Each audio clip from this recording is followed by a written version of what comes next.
Well, I finally got around to soundproofing my apartment. This should be a vast improvement in sound here. So I'm republishing my 2017 poetry collection, Orpheus in the World Interior, which is the first book that I wrote with Mary Church as one of the main characters. This one is primarily a heartbreak book, sort of the equivalent of, let's say, Bjork's album Volna Cura. That she talks about that as being her heartbreak album when she was divorcing Matthew Barney. So this was something like that. I had met Mary Church, the artist, hypermodern artist, who was living in St. Petersburg, Florida when we met, but we met over Facebook. And we flirted. This was back in September of 2016, and we flirted for a few weeks, and then I flew her out to Mesa, Arizona, where we stayed in a motel room rather, for 4 or 5 days, something like that, and all we did was have sex, drink, and talk. Never once turned on the television. Didn't need it. We were both so entertaining to each other, both physically and mentally. We were perfectly matched.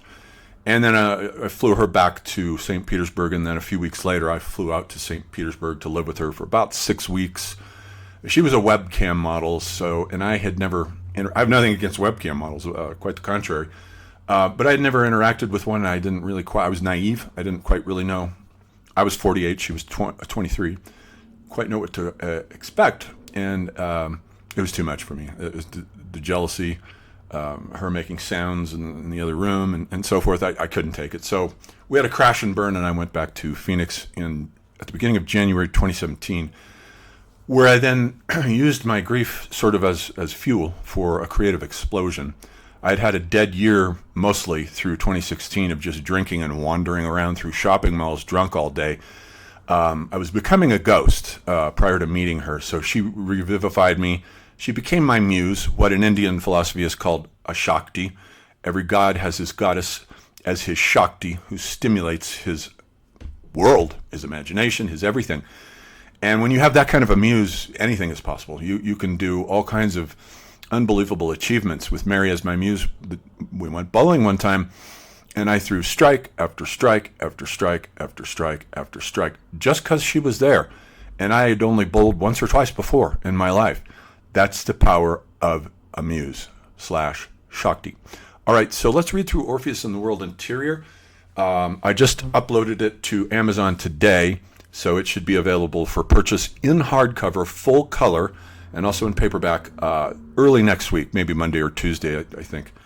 So I had written 2 works of poetry before this, during that period, January 2017, when I wrote Archaic, a cosmogonic poem, which is a history of the Earth and all of its transformations of its various flora and fauna.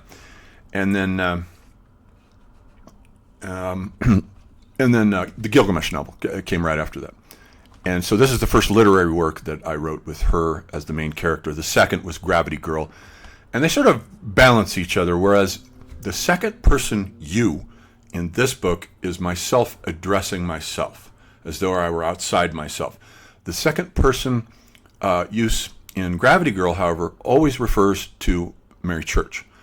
So the first book is a heartbreak book. The second book is all love poems toward a woman with very low self-esteem and a very high IQ, very high genius, and completely naive about it. It doesn't even realize it.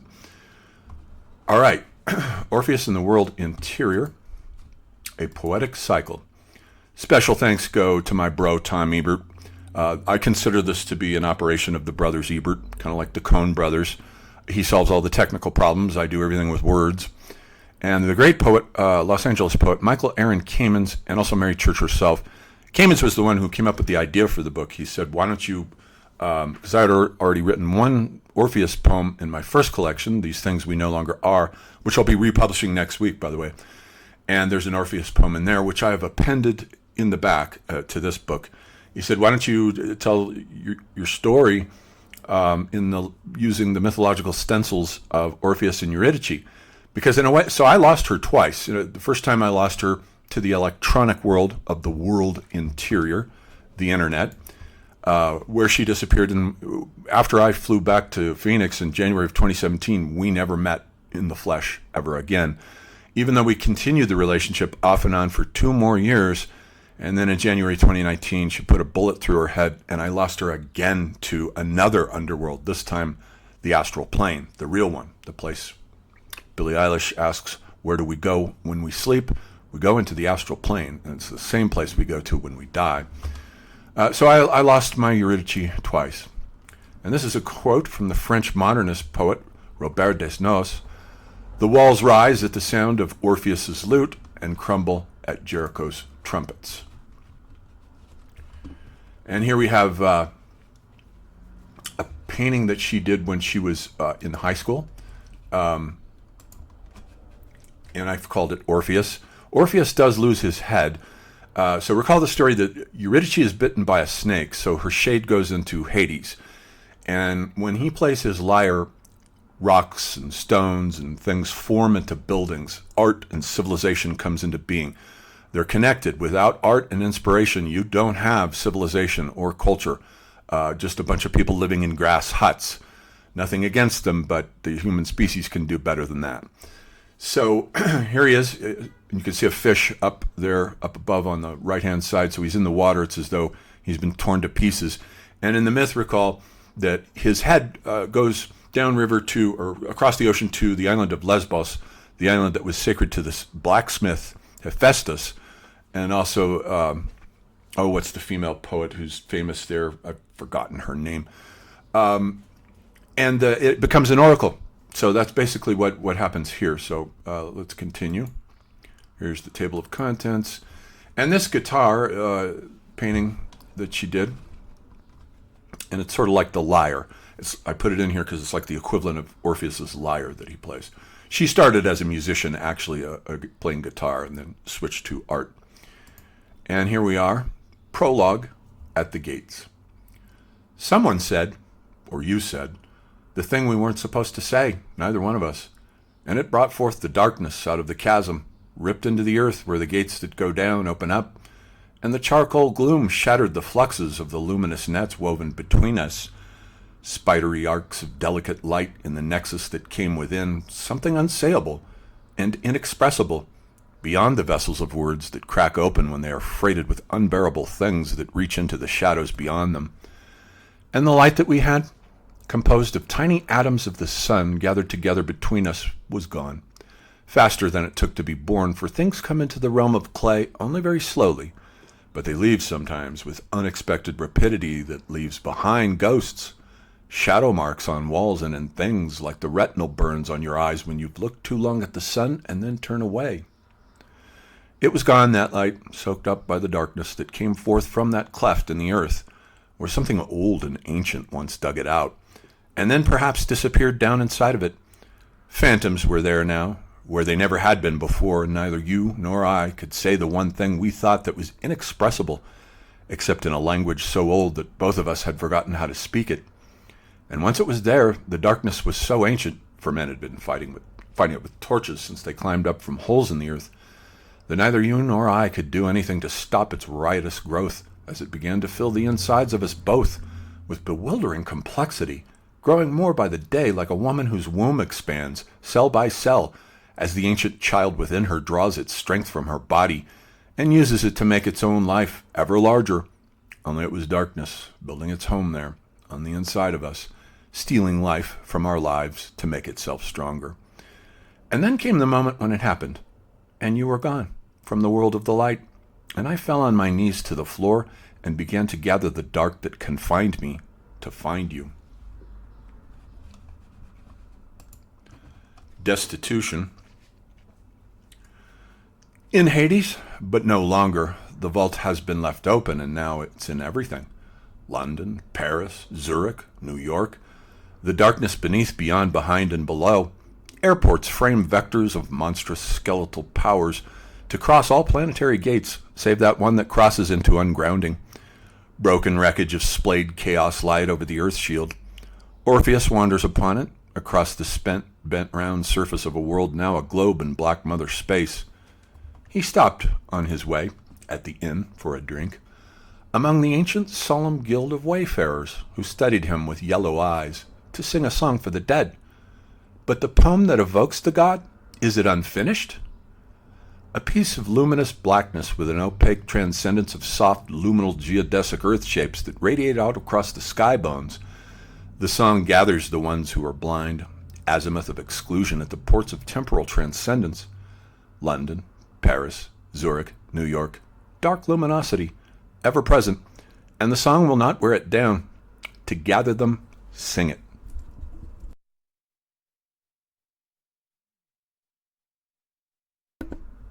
Gone. Eurydice in pieces. A biotemporal light being scattered and blown out through the carbon fuses that light the liquid screens of the night, painted upon the walls of the cities with electron contours sculpted and splayed into vectors of light through the nightline darkness. Cavern luminal post-geodesic brightness. There were two of you once, and then a myriad in dense microperfusion of coded mimetic flows, parameters not in being but in form. In the wreckage that ensued, even Pluto wouldn't go near. And he is the lord of the ones that are now submerged in the world of bioluminal glowing forms that light up the night.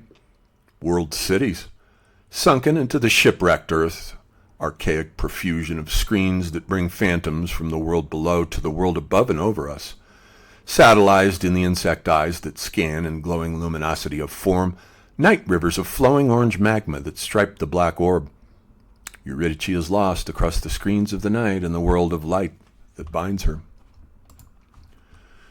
And this, she did an illustration here of Videodrome. This was done in college, or high school rather. It seems appropriate for the descent into the electronic world interior. A descent that is not one. How many tiny dolls would you have? Begin. Unscrolled temporal chaos in the static of glitches that repeat and eject where the image faults its brightness. If you could be what she wants you to be, a luminal avataric geodesic inscribed in the night, what then could you do to remind her? Keep looking. In the world's digital caverns, she's there somewhere, but in the keep of the one who keeps the one that you cannot see or find where. Descent then, as Avernus would have it. No one is there. If descent is ascent, the vectors are rare, and don't align with the arc lights that share in the long-drawn ages where the night meets the day and the two come apart at the hinge of the night where the dawn breaks in Tokyo. No one is there to see it, and so you cannot find her, though she is everywhere and in everything. She is the eye that sees and all the eyes that see, the crawling lines of glyphic profusion scrawled upon the night, where darkness is bound and confined there. Eurydice, where have you gone? There is only the ache and the loss, and the space that surrounds a shell all across an age of confinement. The world interior. Liquid crystal sky that displays a white jewel blue incandescence in the world interior. Automatic gain control in the vaporous netherworld. Wireless speedlight flash units, VoIP apps, and micro flash cards gain luminal ground over chip-toothed image gaps in the fluorescent epoch. Macrophotographic cartography with Kevlar carbon fiber composite shutters, snaking bioluminous images across the dome in a global crystal palace, where arcades built out of exomorphic sun shapes submerge infinite digital radii descending. Panorama tools make the world round dioramic on the inside, and Google Street View opens to phantasmic corridors of sunless, shellless vistas. iPad, iPhone, BlackBerry, magnesium flares that light images into the soft plasmic flesh of memory.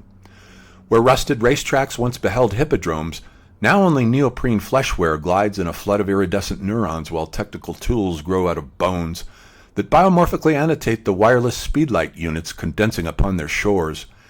Digital single-lens reflex camera and Swiss Niagara Kudelski recorder access the chromium blue enamel zones where silver nitrates once lit up with ghost forms.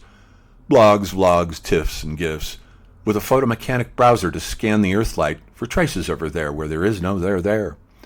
Since Dorian's first love Helicon, and the ships and the bones and the stones and the lyres, could never surpass an Olympic micro-recorder or an Icon wireless speedlight commander. At Amsterdam Schiphol or Tokyo Narita, Zurich International, plug in your flashcards and bury the bones of your laptop in the air, while the share that dies in reply sinks into the oblivion of mummified memory zones that were made beyond lines that could reach, or echoes that took and held skies that could bleach. Canon, Nikon, or Sony, areas of recession inside the depression of a skull grown old with no speech, but lines of green cypresses that align with funereal avenues, or beeches for boxes and pinewood for coffins, even ash for apocalypse will remain when the tiny morphotechnic wonders have ceased. If she cannot be reached, there is a space that is known for those who cannot find or locate the ones who were lost in the bridges and arcs of the buildings that cross the gaps at the edges of night. But the true vector can only be known in the space between the lights that confine it. In the night where the bride is, love is lost where it is unknown. Where you can find her is where you will lose her, and she will be stolen by the night, but you will be lost at the edge, and not know where the end of the arc at the end of the sky crosses time with space and reminds you of the photo she sent, with her iPhone no less, of her spread legs and the pink slit there that gravitates the world into it to regenerate all the forms that come out of it. You didn't want it. So she is gone, and you will never know or find the confinement that binds her with luminal threads of dark light. To reach through those lines of archaic, mutinous capture, to reach into her skull and catch her, you won't even come close to the realm of the forms that surround her and get into her mind to erase what she once was inside the codes that bind her. An infinite ache of blue darkness that remembers the first cells. Loss. That expands to the night lines that light up the sky, and those lines that form their bones, past liminal chips of coded awareness, have captured the visage inside her, and you can only believe the darkness and the light that causes your sight to shatter. Too many cigarettes and too many beers have numbed Orpheus now, and the darkness of the cities that mass upon the horizon, glittering worlds of luminous modules caught in a frenzy of defiance and no place to go but down. Down, to seek her, was a form of compliance that didn't remind you of what you agreed at the start of the search would bind you. And so you went down through the light that ate up the night, a bioluminous world of shades to inscribe them on your memory. A post-luminal chaos would surround you and take all the things that you love and don't want to know down with you. Because darkness must be inscribed into the things of the world, since it can't be described in a way that surmises what it means to lose the one that you love who is gone in the dark and will never return, no matter how many prayers, to the world below. Where she is to be found in the archaic wreckage of the cities, gleaming towers of ice-light foam that form landscapes of sculpted flesh that are infinite enough to salvage a loss all across. You made a deal with Pluto, and Pluto doesn't make deals, but you made one. And he said, "Once again you may see her, but if you do, you must not look upon her, or you will lose her once more." And you shrugged, because it didn't matter. She was there before you once again, this time in digital, luminescent, avataric form, glowing upon the screen that gave you your dreams and reminded you of the world that was before. You looked upon her, but she didn't want you, and you blinked, and she vanished. Into the morphogenic electron rose, where the codes that flow would never confine any but the love that you want. Lost again, this time into the archiluminal iridescent earth flow, where prehistoric forms of magmatic light capture and destroy all the bones and the light that goes with them. You don't have the codes, and you don't know the way to unlock her image that is gone into the dark of the night and the light of the dark, where images no longer remind one of transcendent forms that signify communion. It cannot be said, though it can be thought, of how many times the loss can be repeated across the keyboards that frame all around the mind that remains, where the light and the darkness can meet it. Gone into the night that splays dark light and doesn't formally repeat it. Planetary ghost. Morphemes and graphemes that signify totality, word carcasses that lay waste to the tracks that break open cells, leaving them ruptured and littered upon the path behind you. You could take the Earth and place it inside a technical almagest with biomorphic satellites that rain down rays of electronic cartilage and plasma, a blue technical seam upon the fabric of geological decrepitude, marked by the hinge of the blue morphogenic arcs, stacked in cerulate tiers where angels once waited to turn yellow ancient pages, a core of metallic rust and garbled phonemes that blur into the void where sunlight lattices capture the dome, iridescent as foam, and weld there the planet a toy. These sunbeams were crystalline ghosts of ancient arcs, long forgotten by dead cartographers who once drew maps, visited only by the dead, inscribed in the tectonics below, where they had forgotten the forms that scarred the petrified waves up above and were lost. A tiny blue ball, striated by vectors all around. The silver sun-drenched orb, never known by any philosopher, but the earth anatomist knows it now and remembers where the scars that glue the seams of its bones have never healed. The earth can be ruptured. Too many wasted evenings. At the house with the dusty gray palm trees, you and your liquor, misaligning the night and realigning the day, you couldn't find her, so it no longer mattered much. Thick, dusky slabs of ancient sunlight fell upon a darkened shell, haunted by sounds in the corners and solemn, quiet creakings that only invited the company of ghosts. Eurydice, for instance, a form in the night, a thin, elongated stick-figure shadow that was gone before you could find it, and the palm trees splayed their spindles against an orange evening sky that unrolled like a sheet of aged papyrus upon which memories were written. With a reed stylus in black manganese and red ochre, you walked with her as the archaic sun, riven by veins of liquid gold, dissolved at the hinge of the earth and dwarfed you both. And then the gold in the glass reminded you at last of something you couldn't define, but it got inside everything and no longer fit inside your head because it was too much and had to go seeking its origins somewhere else. Those ominous visions broke your skull open and unleashed caverns of liquid that bled all over you and nearly drowned you there on the couch. Pluto owned her, and you could only remind her of something old that needed tending to and only mangled worlds where axes failed to align and vectors were misaligned could ever emerge out of the gap in the space between you. So the arcs faded, and the maps disappeared, for there were no worlds more that required the care of cartographers. Only eschatologists who specialize in decay were necessary any longer. A plurality of infinite loss splayed across your chest as you lay counting cracks on the ceiling, and could swear that new spiders were capturing the shattered dead relics of more flies than ever before. She was gone, and you knew that, but the problem was, the palm trees started talking to you, telling you things you didn't want to know, and you kept listening to them, maligning you, and you believed what they said, as the pain gathered and spread, ramifying through your bones, and there was nowhere to go, because it was everything. It was everywhere and in everything. Pluto, the god of the machines, sat in his murky brown alcove in the dim recesses of some rocky abode, adjusting the gears and wheels of some old device whose function nobody could be bothered to ever remember, but which he worked upon with exquisite concentration, as if solving its secrets would reveal the foundations of a new world. You and Pluto, a vastly ancient old being on a dying rock near an imploded star that was all that remained of its burned-out hydrogen core.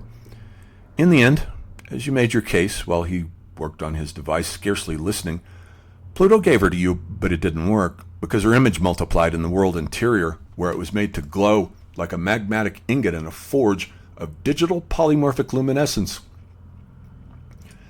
And you pointed this out to Pluto, but he only shrugged. What difference did your loss make to him? Nothing. And you realized then that she was gone for good and would never be found except all around in the archaic infinite reminders of images on building walls that burned luminous polychromatic screens in the night. Gone and wasn't coming back, and you knew that, and the gold liquid knew that, and there wasn't any way not to know that. Eurydice in pieces, a tiny doll in unison that broke the phases that surround all about and couldn't remind you to review them. She was gone, and you were alone, and the light that came through in dark gold beams marked your body with brown burns as the liquid paralyzed you upon the couch, where the days burned the retinal screen into your vision. She was gone, and you realized at last that she wasn't coming back, and you weren't going to find her. But you set forth into the night with your cameras and your tripod and your gear to try and capture her one last time. Air. Bioluminescent lights. All across the cities are matrices, hexagonal lattices that glow in the dark on the orb in the night, scattered over the surface blue and green red night fog. Orpheus wanders, airports and green submerged lounges where the night doesn't reach. She isn't there. Blurred pink faces that strobe on the ends of stalks, white gazes at the edge of a contoured vacuum, luminous terminals with pale splayed arcs of rivers bearing gold light. The plains are dense with human flesh that packs. The air is tight with motion and vague with power that sucks it and turns it inside out. Disembodied spirits haunt the fuselage, crawling on end vacuums that stalk pale red and orange blinking. The sky crawls over your face, and you wear it like a mask of tiny morphogenous clouds that billow below, and the earth is a toy for her, lost. And sometimes the air rides cleaner than most, but most often the density is packed like rats in a cave, and her face is always there on every cloud, morphogenous with beauty. City to city, loaded, infinite, packed in a sphere. 3 planes to jump, 1 to hop, and the end isn't even complete, and Orpheus wanders. She still isn't here. Stalking the globe in vanilla-packed crates with human flesh, the visages have seen what they've been, but the arcs haven't known where to go. Contoured technic ring that announces pieces of precision at the end of the blue dome where havoc reigns, and the sky is alight with arc fires that are bright and burn with a fuse that never knew the way down toward her. Loss. Orpheus does not know where the arch ends. He is a Greek myth, and their world was round, but confined to a blue dome that had no end, and ours wipes contours out with holophonic sound cores that hollow time.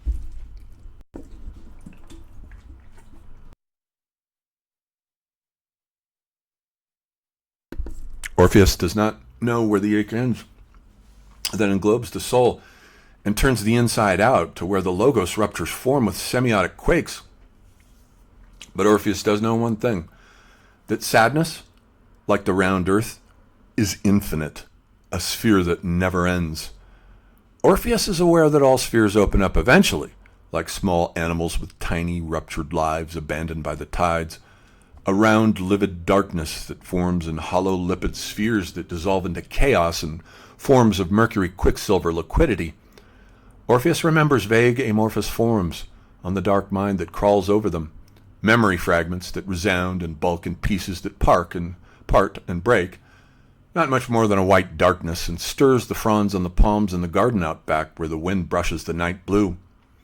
Finally, there is only one thing that Orpheus has learned, and that is the pain that sears red at the hinge of the sky, where the edge of the dark begins to mistake itself for the dying light of the day, because Orpheus has learned that loss is a darkness that shatters the mind so complete that all compasses can encompass no longer and provokes an end that emerges, the apocalypse that comes over that hinge, with gray oceanic torsion of angels descending, curved trumpets resounding, the sound that begins at the end of the start at the edge of the loss, where no man can be, unless he is dead and has climbed from his tomb, to stand blinking in the murky air, wondering who has summoned him forth to stand at the end of all beginnings. Search.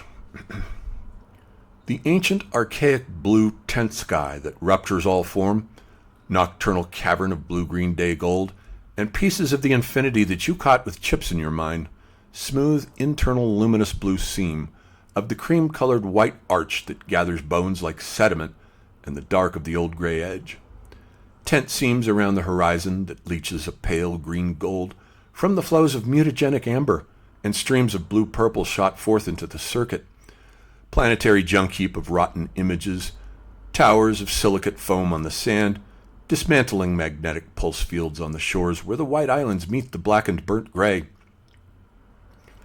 Charcoal seams of the infinite paleochronolocality and archaic fixtures with heavy gravitation of blue-flowing imploded optical density.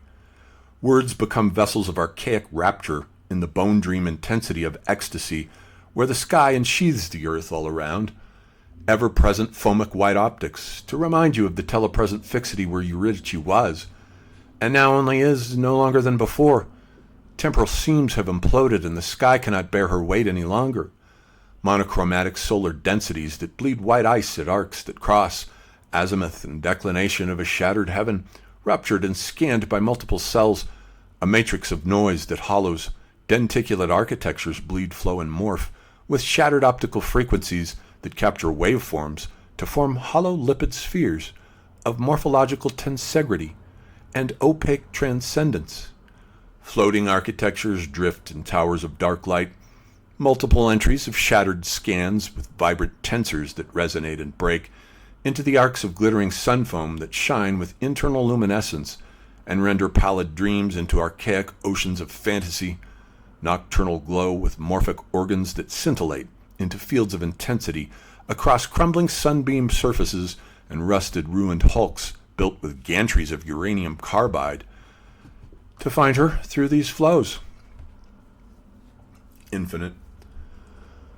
A white-blue silvery incandescence opens up neural phosphenes that grow, entwining together like a silent madness that can't be undone or remade. Once the great fear settles in, the silence expands to the edges of the earth and grows enormous inside of you. I loved the immensities of your neurons and the cold satellite gaze of your irises splayed into iridescent loveliness that even dimmed the skull of heaven. The beauty that you stored in every one of your cells opened up a space between us that rippled and vibrated with an intensity of constantly fading moments that kept on coming, and then grew brittle and died, leaving dead leaves behind, like the ones that you drew. Shattered. Shattered motility of a living darkness that has grown inside somewhere, and is even older than the bare years of my flesh, a darkness that can't be framed nor mapped with the rivers of your scars. Something old has gotten inside of me, and it is spreading through my cells, for every one of them remember you. Too many nacreous moments that ruptured the blue and made infinite azure slices of infinity come near, so close that you could touch it if you wanted. No one could ever remember if you were real or not, or where you came from. A dream that erupted into space and shattered its fabric. You came forth out of the ether and disturbed all its symmetries, but tell that to Pluto, who owns you now. Your image trapped inside where electrons crackle and pop and color the shapes of the forms that bleed. On the scenes that you make, with your languorous contours and the polysemic depths of your archaic face. Did it matter that I never bore your beauty well? How many times did you die before you came alive in my hands? Did the world crawl inside you, curl up, and go to sleep there? Or did the ancient sunlight stored there remain to awaken you? Perhaps I shall, Eurydice. On the world's dark cosmic ceiling, the cold amber stars burn livid and quietly, dusting the evening with their lucence, wherever you are. Earth. Ancient archaic oceans that wash gold at the edges, where the earth glides into the sky and holds a frame there that matches an equally archaic symmetry. The earth is so small now, depleted rivering depths of ash-cone cinders and green stripes of denticulate waters. These tiny miniature apocalypses no longer frighten us. If only one of us could own it, what would we do with it? Spray it down and wipe off the soot, polish the blue enamel, then watch it dissolve into a verdigris patina of neglect? But the blue is still immense, a canopy of osmotic lapis and white diaphanous clouds that are flung like sulfur beds across its surface. The sky is an archaic shipwreck of scattered pieces that float and dream of dead rivers that no one any longer dares to remember. Used up evenings, lit with gold fires to burn out the pain where the shadows conceal the corners so that no one any longer quite knows what's in them. Tremendous geomorphic chunks have been mined, and the quarries laced with aquamarine pools of placid green lividity, hit by the rain that writes glyphs upon their surfaces, and no one notices, for all this happens without any people around. No one can even say that the darkness is gone, for the space in between where the oceans have been are infinitely deep, with blue dead things that move and no longer swim. Forgetting. The rain falls in silver thin strips upon pools of enameled green, and when it stops the pools do not move, but the sun is a tiny gold chip trapped inside of it. Sometimes I think I can remember you, but I really can't. Your face like a vanishing moon, eaten away by the darkness of a time grown old and brittle with neglect. I can't even remember to forget you, as the darkness has come now to replace you with a ghost, a tiny, frail, pale girl who lives in my brain. You live there now. That is your home. You've become a human seashell that moves like the waves in the ancient sea-green waters. I wanted to forget you, but the old sun insisted, for when it rises it leaves imprinted upon my floor a slice of its ancient light, a piece of time frozen in space where the darkness once roamed that lives in the sun and haunts it like a small child. It's time now not to think of you, to let the days grow dim, like the rivers of rain that trace vast micro-networks of irrigation upon the glass. You are dead now, Eurydice, and I must let you go, for you lurk among the shades, where you swim in the evening inside tiny green tide pools in a cove there, where you'll stay, a ghost relic of spent desire that no longer burns but remains. Underworld. Amplitude and volume of an ocean of black light. Inside, where I can see the faint shapes of things that glow blue, and people with hollowed eyes and gaunt, livid, wasted, pale faces that pass me by.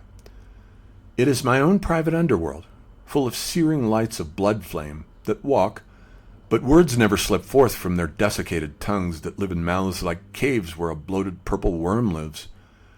I don't want them to notice me, because if one of them turns to me to speak, then ice lines will crawl from my skull and leak down my back in ever-ramifying streams, just the way blood splays from an open wound. She is among them, there, with brown hair and glowing coal-pit eyes, but I don't want her to notice me. I must be cautious down here. The forms of the night don't behave right. They drift with loose, shifting folds, as though made out of some strange viscous fluid that wavers instead of walking. And if they talk to me, then I know what they will want to know, and I cannot help them find where the sun has gone. I don't belong here, and I don't know where it is. I can't tell them. So I stand still as you pass me by, and you don't notice me, because I don't move. But if you did, I would tell you that you are dead now, and I am still alive, and you would only beg me to bring you back with me where the light hole is still open, a faint azure smear somewhere behind me. But I can't take you back because Pluto owns you now, and he has already explained to me that I had my chance. And this is the two of us at the motel in Mesa, Arizona, that I flew her out to in October. We're sitting in an orange grove. Traces. A cleft in the sky where the vertebrated stalks of the palms brushed their fan tips along its edge gave birth to a crimson splash of decayed molten lava sun. And the problem was, there were traces of you everywhere and in everything. You lived inside that pink granite mountain over there, where the ground still remembers the haiku of your presence. Sun-washed luminosities beyond the orange grove where we sat and loved with quiet, solemn gestures and held each other's hands in the gloaming. Fluorescent matrices disrupted the silences of the night and the mosquitoes that came with its descent into ruin. How many of you were there? Time had sliced you into a past, and your presence before me, but the future selves of unleashed hatred that lay waiting in the quiescent interstices would only erupt from eggs of rage that would hatch months later. We knew each other. We swore that we had known one another before, as we walked beneath arcs of iridescent streetlights that sprayed down their indifferent luminosity upon us, but the passing months would turn us into strangers who were certain that they did not. And the brown, infinite desert that cared nothing for us, while we cycled our passions through in the motel room, surrounded us with orange trees and mountains, now gone into the sunken islands of memory inside us. You were the most beautiful thing I had ever seen, and the beauty inside you exploded through my bones, shattering them into loose calcium-condensed splinters. Where is that beauty? Why is it gone now? Does it still sleep inside us? Scars that can't be seen because they only exist on the mind's underside, and bleed with invisible blood that no one has seen but everyone feels. You were what bled into me, Eurydice, from out of the shadows of a ruinous love that grew, depleted, spent itself, and died.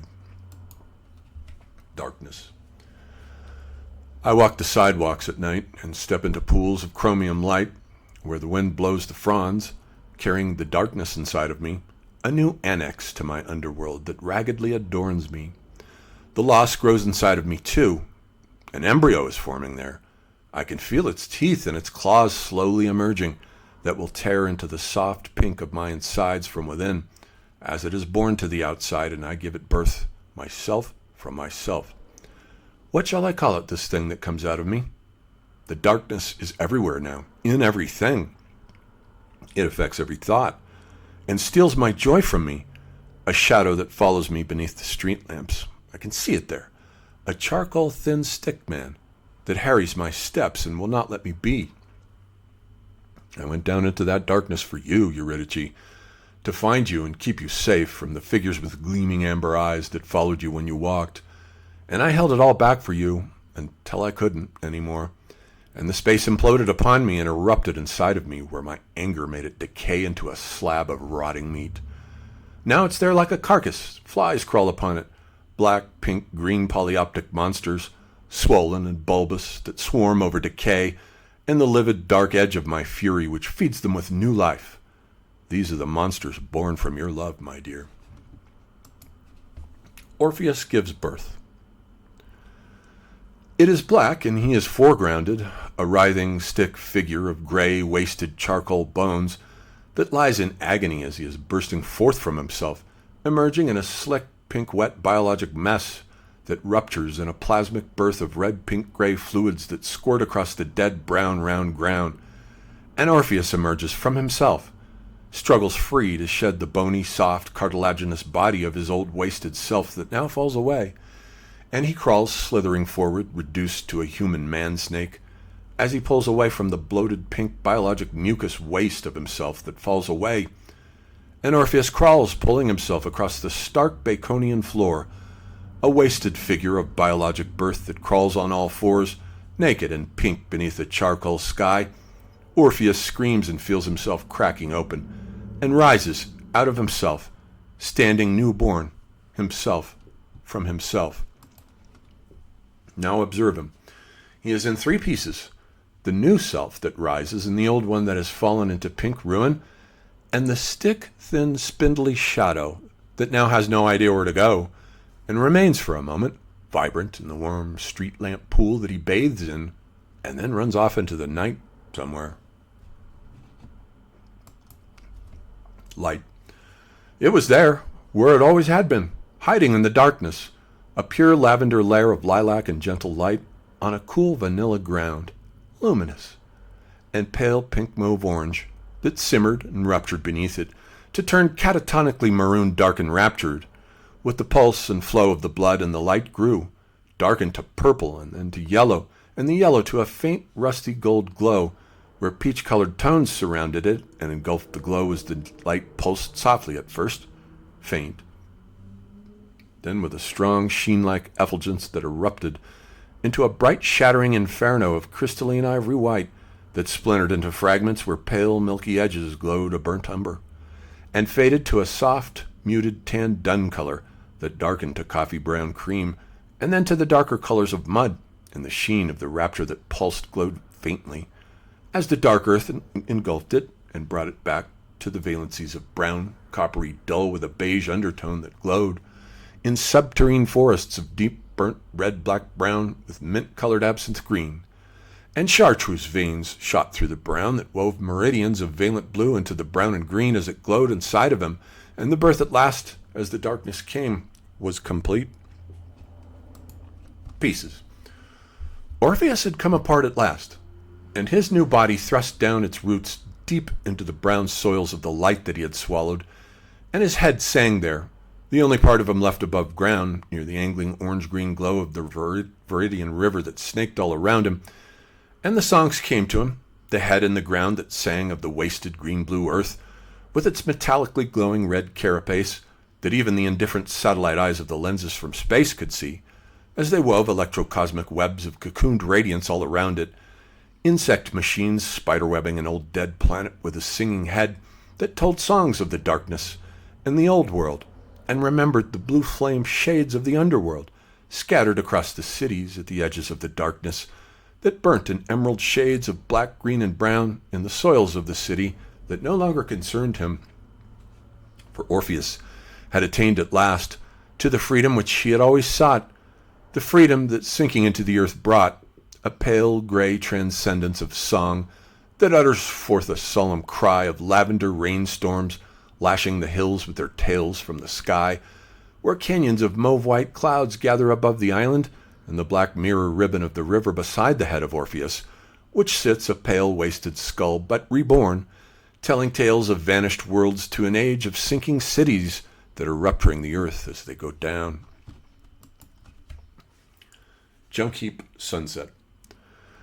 The cities were ancient, dark, sprawling behemoths that lay waste to the lands and built up piles of detritic metallic waste, carbide, copper, uranium gantries with mud hut shanties and metal roofs, neoprene houses made out of sunlight and ash that toppled in quakes of mud and debris and gave rise to modular units of junk and trash, stacked in eggs of pink foam and lines of cerulate jagged waste to form beams of iron and copper with lines of swallowed gold and veinous blue slices of brick and metal that rose to the pink sky on ragged stilts, and extended pylons that toppled in cliffs where cavernous skeletons of metal rusted and canyons lined with aluminum and plastic grew with a ferrous iron oxide disease that emerged out of the brown hills where the peach-colored air was stained with soot that came out of factories dark with exhaust and covered the planet in a thin metallic shell, an exoskeletal carapace of mud and men and machines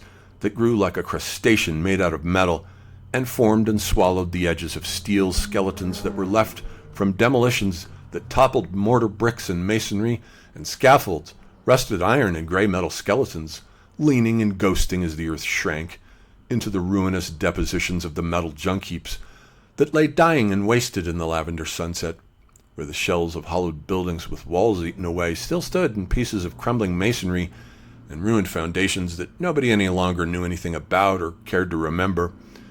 At night they built fires out of the rubble and warmed themselves on pink cushions and in wood shanties where they talked about the buildings and the people who once lived in them, and the things they once did in them.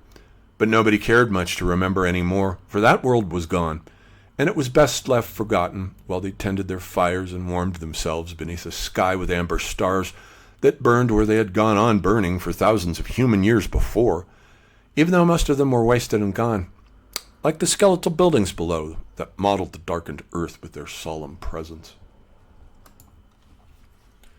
The Song of the Singing Head. In the time of destitution, the poet makes a place for the gods, a tall tree in the air that grows and becomes astonishing with sonic decrepitude, and gathers from the darkness the light threads that remain beyond the technical junk heap waste of the marine boneyard dreams, where luminous souls are captured into burning grids that glow red in the night and burn in the dark of the glow of the orb that spins, arctotic blue ball, wobbling on its axis in the wasted black dark of empty brown space, to collect the scintilla from the sighing that nobody any longer can hear because it is invisible and sung only by one head on an island that is lost to old maps that no longer remember longitudinal orientations of the grid lines that cross the earth all around. The darkness is ancient and captures the sonic sounds as the horn of Gabriel disrupts it. When the end comes at last, no one will hear it. When the song of the apocalypse resounds to the sound of the unfolding of many wings, splaying out fan-like in red azure depths of enamel-grayed clouds, burning with residents in black rubble junk heaps, where dying cities lean like wretched crosses on hilltops beneath gray solemn rain. Imagine it. Fields of broken splayed cities cracked open, their rib cages bent outwards like dead animals. But the poet, should he hear it, an ancient Daedalus of song, to forge out of the junk heap a new lyre, made out of bones with human sinews stretched out for strings. This mortal song of the rounded filigreed self that is sung in the earth cavern echo resounds in the skull and makes the neurons align and remember the lavender pink light that once again configures all around it, an artifice of sound made form into light that gathers the souls from out of the dark, as the roar of the blast signals the beginning of the dark light flash that ruptures the clouds and cracks open the earth chasm, the dead to arise once more. And the cities come down, just as they did in the days of Jericho, with the sound of the horn. The flies will follow them, micro-miniature angels, iridescent wings and bulbous eyes of the gods, born from the body of Orpheus, his exoskeletal darkness made form from the old wasted shell of the self that he shed, and the gods will arrive and step forth gigantically to go over the earth, collecting the bones. Annex. And as he stepped up over the ribcage of the dying city, climbing mountains of bottles and cans, dead television sets and crashed computer screens, piles of tubing and rusted old plumbing, ancient masonry of vanished buildings and collateral metallic afflatus. Orpheus climbed this hill in the vague darkness toward the hole in the sky that was left open to the earth outside it, where a faint round saucer of blue was plainly visible above, serrated with chips of the broken earth that surrounded the hole. Orpheus looked back to help her up, and saw her begin to recede as the darkness sucked her back, and her bones crumpled and imploded, and her frame collapsed in on itself like a wasted gray sack, too late to stop or do anything about it but stand and stare and gaze into the dark where once she had been. "Goodbye, Eurydice," he said, and she disappeared into the dark. And these are drawings of her that remind me of like Eurydice in the underworld. They were both done in high school. Mary, self-portrait, brooding, like she looks like a shade in the underworld. And this is her self-portrait in high school. And so there was an earlier Orpheus poem that actually was the seed from out of which this story grew, this poem cycle. And it was published in my first poetry collection back in 2017 called These Things We No Longer Are, which I am in the process right now of republishing. It'll probably be out in a couple of weeks. And then I will follow that with a republishing of Archaic with lots of cool, full-color, high-res illustrations of the evolution of the Earth and all of its flora and fauna over the millennia. And then I'll republish Gilgamesh Redux, my Gilgamesh novel, which is kind of a prose poem version of the Gilgamesh epic, my favorite story of all time. And then I'll follow that. I'll be republishing Mary Church's journals, which I called Earthblood, which are the prima materia, the source material for my Motorcycle Girl trilogy, which I have her in as a character named Sarah Cynthia Smith, who rides a motorcycle. The real Mary was afraid to drive a car, let alone ride a motorcycle. But you have to jazz it up. It's myth. And the first volume of which has been published. It's available on Amazon. Every Angel is Terrifying. I've taken that title from Stephen Mitchell's translation of Rilke's, the first couple of lines of Rilke's second Duino elegy. And then the second volume I just published recently, Motorcycle Girl Descends into Hell. The first volume is meant to rhyme with Dante's Purgatory, whereas the second rhymes with Dante's Inferno. I've changed the order a bit to conform with Joseph Campbell's monomyth of the separation, initiation into the underworld, and then return. And in the third book that I'm working on right now, it corresponds to Dante's, or rhymes with Dante's Paradiso. There is no place that does not see you. And that is literally correct. We're being observed by spirit beings at all times. What you do and say matters. And so, and this is the explanation I just gave. And I'll just read the seed for this whole poetic cycle. This is where it grew out of. There came the day when something you said, or something I said, was left unfinished. Wait for me, you said. And I said, but I can't. And then one of us was gone. But you said, then I'll come find you. And the god smiled and opened the gate that led downwards, where you stood gazing into the abyss, and stepped forward to begin. And this is a painting of hers that I've called Avernus. It looks like a gateway descent into an underworld. Okay, that's it. We'll leave it there. This will be available for purchase in hardcover and paperback, full high-res color, a beautiful thing. And on Amazon KDP, should be available Monday or Tuesday. I just uploaded the PDFs for both today. And also the other books in the Motorcycle Girl trilogy, all available on Amazon. And more books are forthcoming from my press, which I call Iconic Books, spelled I-K-O-N-I-C, using the Russian spelling to indicate the creation of basically spiritual icons. That's what my press is in the process of doing. I still do astrology readings, of course. For anyone interested in that, I have not had one dissatisfied client. And for those of you who are skeptical about astrology, I simply invite you to test out the waters. I thought the scientific method involved empirical data. That means you put a hypothesis to the test before you make a judgment about it. So hit me up at johndavidebert@gmail.com, and that's there where I take messages from people and have conversations with people. I do not interact any longer with messages or comments on either YouTube or Facebook or any place else for that matter. There's been too much rudeness. I think one of the downsides, of the internet is that it encourages rudeness. It brings out the worst in people, especially Twitter, which is why I demolished my Twitter account. It was bringing out the worst side of me. And besides, I was going through a crisis at the time after Mary shot herself. And I was angry at everybody. I made an ass out of myself, and I apologize here formally to anyone I offended during that 3-year period from 2019 to 2022. And I used astrology to predict precisely when I would start feeling better, and it was exactly 3 years. That's a Pluto transit. Pluto square Saturn, one of the worst transits you can get, and it lasts for 3 years. And I knew that in spring of 2022, I would start feeling better, and indeed I did. So you can use astrology to predict time frames of how you're in a difficult situation and how long it's going to last. Astrology will tell you, I guarantee it, with 100% certainty. Okay, I'll stop there, and I hope you enjoyed the book.